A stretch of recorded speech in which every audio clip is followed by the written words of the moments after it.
இந்த உலகத்துல ஒரு சில நாடுகள் மட்டும்தான் ஹைப்பர்சோனிக் மிசைல் டெக்னாலஜியை யூஸ் பண்ணிட்டு இருக்காங்க. அதுவும் பர்டிகுலரா ரஷ்யா, சைனா, யூஎஸ் அந்த நாடுகளை தாண்டி இந்த லிஸ்ட்ல இந்தியா கூடிய விரைவில் இணைய போறாங்க. அதற்கான முக்கியமான சோதனையை இப்போ பண்ண போறாங்க. உண்மையாவே இந்தியாவினுடைய ஹைப்பர்சோனிக் மிசைல் இந்தியாவுக்கு எவ்வளவு பெரிய உதவியா இருக்க போகுது, அதை பத்தி தான் இன்னைக்கு பதிவில் பார்க்க போறோம். அது மட்டும் இல்லாம இந்தியாவினுடைய ஒரு முக்கியமான ப்ராஜெக்ட்னா ப்ராஜெக்ட் விஷ்ணு தான். இது வரைக்கும் இந்தியன் ஆர்மியினுடைய ஒவ்வொரு மிலிட்டரி வீரனுடைய ஒரு முக்கியமான நம்பிக்கைனா அது அவங்களுடைய துப்பாக்கி தான் சொல்றாங்க. அதை தாண்டி இனி ஏஐ அப்படின்னு சொல்லப்படக்கூடிய ஆர்டிபிஷியல் இன்டெலிஜென்ஸ் அவங்களுக்கு உதவியா இருக்க போகுது. அப்படி அது என்னதான் பண்ண போகுது, இந்த ப்ராஜெக்டினுடைய முக்கியத்துவம் என்ன, அதை பத்தியும் டீடைலா நீங்க பதிவில் பார்க்க போறோம். வணக்கம் நண்பர்களே. ஃபர்ஸ்ட் நம்ம பார்க்க போற ஒரு முக்கியமான விஷயம், இந்தியா ரீசன்ட் டைம்ல ஒரு முக்கியமான சோதனையை பண்ண போறாங்க. அதுவும் பர்டிகுலரா டிஆர்டிஓ அப்படின்னு சொல்லப்படக்கூடிய டிஃபென்ஸ் ரிசர்ச் டெவலப்மெண்ட் ஆர்கனைசேஷன் அவங்க வந்து ஹைப்பர்சோனிக் க்ரூஸ் மிசைல் டெக்னாலஜினுடைய சோதனையை பண்ண போறாங்க.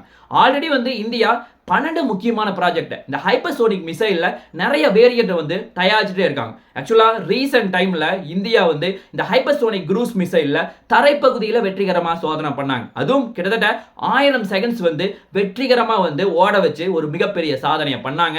அதை தாண்டி இப்போ அடுத்த ஒரு முக்கியமான சோதனையை பண்ண போறாங்க. ஆக்சுவலா இந்த ஹைப்பர்சோனிக் க்ரூஸ் மிசைல் இதுல அப்படி என்னதான் இருக்கு அப்படின்னு பார்த்தா, இது வந்து கிட்டத்தட்ட ஒரு 1500 கிலோமீட்டர் வந்து போகக்கூடிய பவர் வந்து இதுக்கு இருக்கு. அது மட்டும் இல்லாம என்னுடைய ஸ்பெஷாலிட்டி என்னன்னா என்னுடைய வேகம் தான். அதாவது மேக் 8 அப்படின்னு சொல்லப்படக்கூடிய ஒளியினுடைய வேகம் வந்து கிட்டத்தட்ட 8 மடங்கு ஜாஸ்தியா இருக்கிற அளவுக்கு ரொம்ப ரொம்ப அதிகமா இருக்கிற மாதிரி இதை டிசைன் பண்ணியிருக்காங்க. இன்னும் சுருக்கமா சொல்ல போனா வித்தின் ஃபிராக்ஷன் ஆஃப் செகண்ட்ல 3 கிலோமீட்டர் போக முடியும்.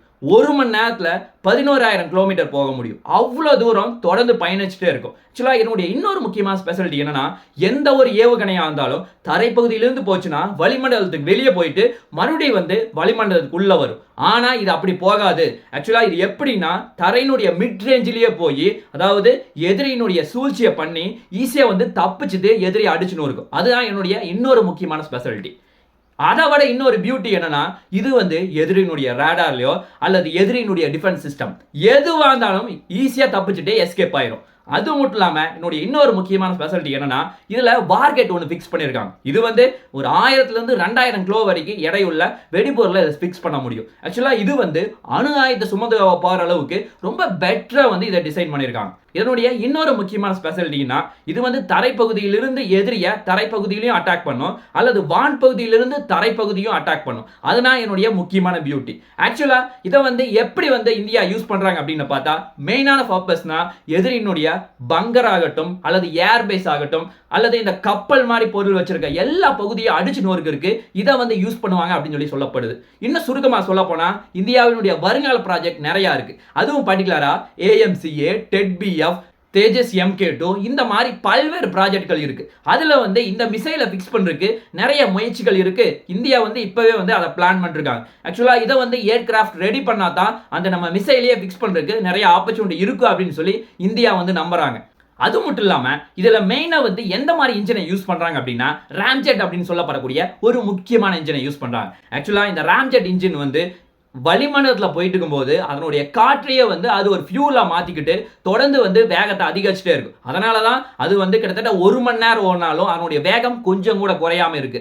அதுதான் என்ன இருக்க இன்னொரு முக்கியமான ஸ்பெஷாலிட்டி. ஆக்சுவலா இது வந்து எல்லா கிளைமேட்லயும், அதாவது எவ்வளவு வெயிலா இருந்தாலும் சரி, பனியா இருந்தாலும் சரி, எல்லா கிளைமேட்லயும் ரொம்ப பெட்டரா செயல்படுது. அந்த மாதிரி வந்து இந்தியாவினுடைய டிஆர்டிஓ டிபார்ட்மெண்ட் இதை வந்து டிசைன் பண்ணியிருக்காங்க. இன்னொரு முக்கியமான சந்தேகம் வரலாம், ஆக்சுவலா இது வந்து ஒளியை விட 8 மடங்கு வேகமா போகுது அப்படின்னா இந்த ஸ்கிராம்ஜெட் இன்ஜின் எப்படி வந்து இவ்வளவு டெம்பரேச்சரை தாங்கும் அப்படின்னு பார்த்தா, இது வந்து 2000 டிகிரி செல்சியஸ் அளவுக்கு தாங்குற மாதிரி ரொம்ப ஸ்பெஷலான மெட்டீரியலா டிசைன் பண்ணியிருக்காங்க. ஆக்சுவலா அதன் மூலமா இது வந்து எவ்வளவு பிரச்சனை வந்தாலும் தாங்குற மாதிரி டிசைன் பண்ணியிருக்காங்க. ஆக்சுவலா நமக்கு இன்னொன்று தெரியும், ஸ்கிராம்ஜெட் இன்ஜின் அப்படின்னு சொல்லப்படக்கூடிய அந்த இன்ஜின்ல வந்து உள்ள டர்பைன் பிளேடு இருக்கும். அந்த டர்பைன் பிளேடு வந்து வேகமா ரொட்டேட் ஆனா தான் நமக்கு ஸ்பீடே கிடைக்கும். ஆக்சுவலா இந்த டர்பைன் பிளேடு வந்து எல்லாமே வந்து ரொம்ப வித்தியாசமா டிசைன் பண்ணியிருக்காங்க. இன்னும் சுருக்கமா சொல்ல போனா சிங்கிள் கிறிஸ்டல் பிளேட் டெக்னாலஜி அப்படின்னு சொல்லப்படக்கூடிய அந்த முக்கியமான மெட்டீரியல் மூலமா டிசைன் பண்ணியிருக்காங்க. அதனால 2000 டிகிரி செல்சியஸ் அளவுக்கு தாங்கும், கொஞ்சம் கூட வியராகாது. இந்த மாதிரி பல வந்து அட்வான்ஸ் டெக்னாலஜியை உள்ள ஃபிக்ஸ் பண்ணியிருக்காங்க. அதுதான் இதுல இருக்க இன்னொரு முக்கியமான பியூட்டியா பார்க்கப்படுது. இது ஒரு பக்கம் போயிட்டு இருந்தாலும் இன்னொரு பக்கம் இந்தியன் ஆர்மி வந்து டிஆர்டிஓ டிபார்ட்மெண்ட் மூலமா கூட்டு சேர்ந்து ஒரு முக்கியமான முயற்சி எடுத்திருக்காங்க. அதுவும் பர்டிகுலரா ப்ராஜெக்ட் விஷ்ணு அப்படிங்கிற பேர்ல. ஆக்சுவலா இது வரைக்கும் எந்த ஒரு திட்டமா இருந்தாலும் அது வந்து ஏவுகணையை டெவலப் பண்றதாகட்டும் அல்லது ஏர்கிராஃப்ட் டெவலப் பண்றதுக்கு இந்த மாதிரி தான் புது புது திட்டம் போடுவாங்க. ஆனா ப்ராஜெக்ட் விஷ்ணு இந்த எல்லா திட்டத்தை விட ரொம்ப முக்கியம் வாய்ந்தது, அதுவும் ரொம்ப டிஃபரெண்டாகவும் கூட. ஏன் அப்படின்னா இந்த ப்ராஜெக்ட் விஷ்ணு அப்படிங்கிறது இந்தியன் ஆர்மியும் டிஆர்டிஓ டிபார்ட்மெண்ட்டும் ரெண்டு பேரும் கூட்டு சேர்ந்து ஏஐ அப்படின்னு சொல்லப்படக்கூடிய ஆர்டிஃபிஷியல் இன்டெலிஜென்ஸ் டெக்னாலஜியை ஃபுல்லாக வந்து ஒரு போர் சமயங்களை யூஸ் பண்ணுறதுக்காக தான் இதை வந்து முக்கியமாக டிசைன் பண்ணியிருக்காங்க. ஆக்சுவலாக இது வரைக்கும் நமக்கு தெரியும் இந்தியன் ஆர்மியில் ஒவ்வொரு ராணுவ வீரனுடைய ஸ்ட்ரென்த் அப்படின்னு பார்த்தா அவனுடைய ஃப்ரெண்ட் அப்படின்னு பார்த்தா அவங்களுடைய துப்பாக்கி தான். ஆனால் இதுக்கு மேலே வருங்காலத்தில் துப்பாக்கியை தாண்டி அவங்களுக்கு ஆர்டிஃபிஷியல் இன்டெலிஜென்ஸ் ரொம்ப உதவியாக இருக்க போகுது அப்படிங்கிறதான் ஒரு நிதர்சனமான உண்மை. ஆக்சுவலாக இந்த ஆர்டிஃபிஷியல் இன்டெலிஜென்ஸ் எப்படி ராணுவ வீரருக்கு உதவியாக இருக்கும் அப்படின்னா எதிரி வந்து நம்ம முன்னாடி போயிட்டு இருக்கும்போது அந்த இடத்துல இருக்காங்களா இல்லையா, நம்ம வந்து இன்னும் எவ்வளவு தூரம் போகணும், அந்த இடத்துல போனா வேற ஏதாவது எதிரி வர்றதுக்கு வாய்ப்பு இருக்கா, ஏதாவது பங்கருக்கு இது வச்சிருக்கானா, இந்த மாதிரி பல விஷயங்கள் வந்து ராணுவ வீரருக்கு இந்த ஏஐ மூலமா ஹெல்ப் பண்ணிட்டே இருக்கும். அதன் மூலமா எதிரி வந்து ஈஸியாக அட்டாக் பண்ண முடியும். இல்ல வந்து நம்ம ஒவ்வொரு ஸ்டெப்பும் பார்த்து எடுத்து வைக்கிற மாதிரி இருக்கும் மிலிட்டரி வீரர். ஏன்னா திடீர்னு வந்து ஒரு கண்ணி வெடி கூட வச்சிருக்கலாம், அந்த இடத்துல அந்த ராணுவ வீரனுடைய உயிர் போறதுக்கு நிறைய வாய்ப்புகள் இருக்கு. ஆனா இந்த ஏஐ யூஸ் பண்ணி அவனுக்கு வந்து ஹெல்ப்பா இருக்கும்போது தொடர்ந்து எல்லா டேட்டாவும் நீங்க முன்னாடி கரெக்டா தான் போயிட்டு இருக்கீங்க, இன்னும் எதிரி அட்டாக் பண்ணணும்னா 2 கிலோமீட்டர் இருக்கு, 3 கிலோமீட்டர் இருக்கு, இந்த சைட்ல இல்ல அப்படிங்கிற பல டேட்டா வந்து உங்களுக்கு தொடர்ந்து கொடுத்துட்டே இருக்கும். இதனால இந்த இடத்துல ராணுவ வீரனுடைய உயிர் வந்து ஈஸியா தப்பிக்கப்படுது. அதே மாதிரியே நேரம் அப்படிங்கிறது ரொம்ப மிச்சமாகுது. இந்த மாதிரி பல உதவியா இருக்கும் அப்படிங்கிறது தான் இந்த ப்ராஜெக்ட் விஷ்ணுனுடைய ஒரு முக்கியமான நோக்கம். ஆக்சுவலா இதை எப்படி வந்து இம்ப்ளிமெண்ட் பண்றாங்க அப்படின்னு பார்த்தா கிட்டத்தட்ட ஒரு மிகப்பெரிய ஒரு மெகா ப்ராஜெக்டாவே இதை கொண்டு வர்றாங்க.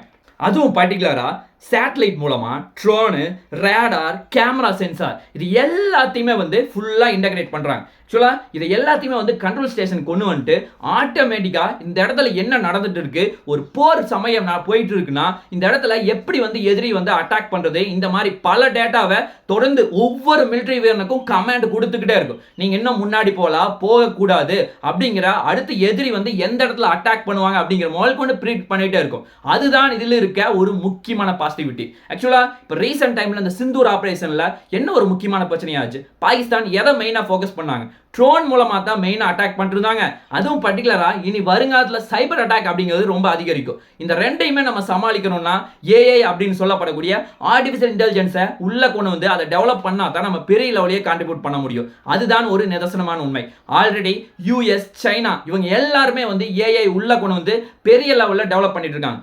அதே மாதிரியே இனி வருங்காலத்தில் இந்த ஃபியூச்சர் எப்படி இருக்க போகுதுன்னா நம்ம இந்த ஏஐ யூஸ் பண்ணி கம்பல்சரி எந்த ஒரு ராணுவ வீரர் ஒரு 10 to 15 பேர் ஒரு கேங்கா வந்து முன்னாடி போயிட்டு இருக்காங்க, எதிரி அடிக்கணும் அப்படின்னு சொல்லிட்டு ஒரு மிகப்பெரிய அட்டாக் வந்து பண்றதுக்கு முன்னாடி போயிட்டு இருக்காங்க அப்படின்னா நம்ம இதுக்கு மேல ஃபர்ஸ்ட் வந்து ஒரு ரோபோட்டை வந்து அவங்க முன்னாடி போக வச்சு நம்ம பின்னாடி போகணும். ஆக்சுவலா அவங்க டேட்டா வந்து இந்த இடம் போகிறது சேஃப்டியா இருக்கு, இந்த இடத்துல கரெக்டா இல்ல, இந்த சென்சார் யூஸ் பண்ணி இந்த மாதிரி பல டேட்டாவை இனி இதுக்கு மேல ரோபோட் மூலமா தான் நம்ம வந்து ஒவ்வொரு ஸ்டெப்பையும் முன்னாடி எடுத்து வைக்கிற மாதிரி இருக்கும். அதே மாதிரி நம்ம யூஸ் பண்ற எல்லா வெப்பனுமே ரொம்ப ஸ்மார்ட்டா இருக்க போகுது. ஆக்சுவலா இது வரைக்கும் நார்மலான ரொம்ப ஸ்பீடா இருக்கணும், எதிரி அடிக்கணும் அந்த மாதிரி மட்டும் தான் யோசிச்சுட்டு இருந்தோம். ஆனா நம்ம யூஸ் பண்ற எல்லா வெப்பனுமே வந்து பாத்தீங்கன்னா எதிரி எந்த இடத்துல இருக்காங்க, இன்னும் எத்தனை பேர் இருக்கிறதுக்கு வாய்ப்பு இருக்கு அப்படிங்கிற அந்த கன்ல வந்து நிறைய சென்சார் பிக்ஸ் பண்ணி அதுல இருந்து கமாண்டை வந்து இங்க ராணுவ வீரர் கொடுக்கறதுக்கு நிறைய பாசிபிலிட்டிஸ் வந்து இப்ப முன்னாடி எடுத்து வச்சிருக்காங்க. ஆக்சுவலா இது வந்து இந்தியாவினுடைய ஒரு மிகப்பெரிய வளர்ச்சியை தான் இந்த இடத்துல காட்டுது. அதே மாதிரி நம்ம போக வேண்டிய தூரம் அப்படிங்கிறது ரொம்ப அதிகமா இருக்க போகுது. ஆக்சுவலா அதே மாதிரி இன்னொரு முக்கியமான விஷயம்னா ட்ரோன் அட்டாக் அப்படிங்கிறது ரொம்ப அதிகரிச்சுட்டு வருது. அதாவது இதுக்கு மேல இந்த ட்ரோன் எல்லாமே நம்ம வந்து பர்டிகுலரா ஒரு தூரத்துக்கு போகணும்னு மட்டும்தான் நம்ம டிசைட் பண்றோம். ஆனா இதுக்கு மேல வருங்காலத்தில் இருக்க ட்ரோன்ல எந்த மாதிரி இருக்க போகுதுன்னா ட்ரோன் வந்து இந்த இடத்துக்கு போச்சுன்னா எதிரியை அடிக்க முடியுமா முடியாதா, சப்போஸ் முடியாதுன்னு தெரிஞ்சுக்கிச்சுன்னா நம்ம இன்னொரு 2 to 3 கிலோமீட்டர் போறதுக்கு கூட நிறைய பாசிபிலிட்டிஸ் இருக்கு. இந்த மாதிரி டிசிஷனை இது ஏஐ அப்படின்னு சொல்லப்படக்கூடிய ஆர்டிஃபிஷியல் இன்டெலிஜென்ஸ் கண்டிப்பா முன்னாடி வைக்க போறாங்க. இந்தியா வந்து கொஞ்சம் கொஞ்சமா முன்னாடி போக போகுது. அதுதான் ஒரு நிதர்சனமான உண்மை. ஆக்சுவலா இதை வந்து முக்கியமா யாரெல்லாம் வந்து இதை டெவலப் பண்ணிருக்காங்க அப்படின்னு பார்த்தா யூஎஸ் வந்து ப்ராஜெக்ட் மேவன் அப்படின்னு சொல்லப்படக்கூடிய ஒரு திட்டத்தின் மூலமா அவங்க ஆல்ரெடி முன்னாடி போயிட்டு இருக்காங்க. அதே மாதிரி சைனாவுடைய ஏஐ அப்படின்னு சொல்லப்படக்கூடிய ஆர்டிஃபிஷியல் இன்டெலிஜென்ஸ் அவங்களும் வந்து டெவலப் பண்ணிருக்காங்க. அந்த வரிசையில இந்தியாவும் இனி கூடிய விரைவில் இணைந்து ஆகணும். ஏன் அப்படின்னா நமக்கு அருகில் இருக்க எதிரி வந்து சைனாவை டெவலப் பண்ணியிருக்கானா நம்மள அதை பண்ணா மட்டும்தான் நம்ம ஈஸியா தப்பிக்க முடியும். இல்லைன்னா ஒரு மிகப்பெரிய பிரச்சனையை சந்திக்க நேரிடும். அதுதான் ஒரு நிதர்சனமான உண்மை.